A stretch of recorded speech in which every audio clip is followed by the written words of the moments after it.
I'm in a London restaurant with Gérard Basset, who is not only one of the world's top sommeliers, but also a leading restaurateur. So who better to ask then which French wines go best with some of the latest dining trends?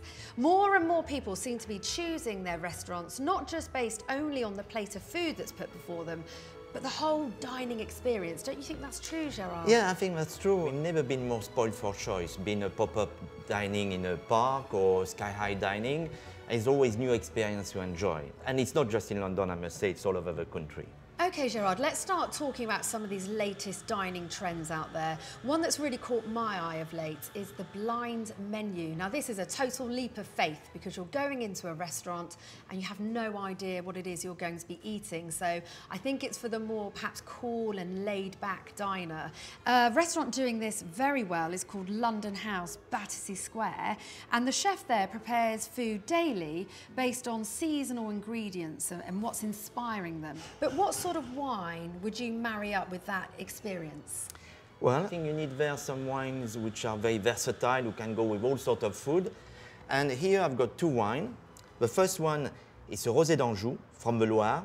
Beautiful rosé, slightly off dry, very fresh, a lot of fruit, not something too heavy.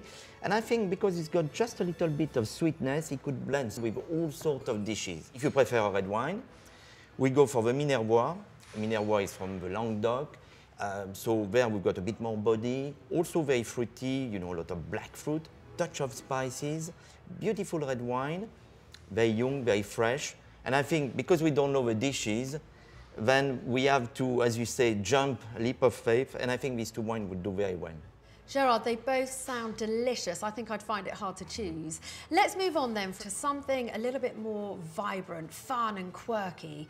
There are now pizza farms in America where you take along your cutlery and your plates and they cook your pizzas in a stone oven.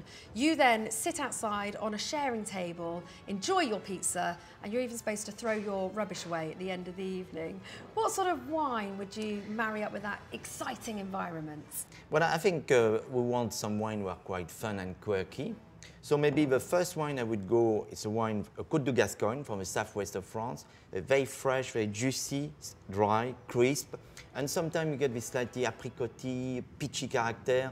So beautiful wine to go with a pizza. Or if you prefer something a bit different, maybe not so exuberant, a wine, a Vin de France, from a Chenin Blanc grape.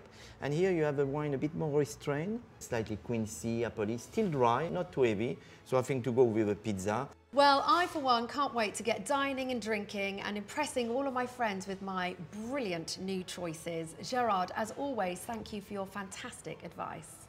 C'est mon plaisir, Vicky.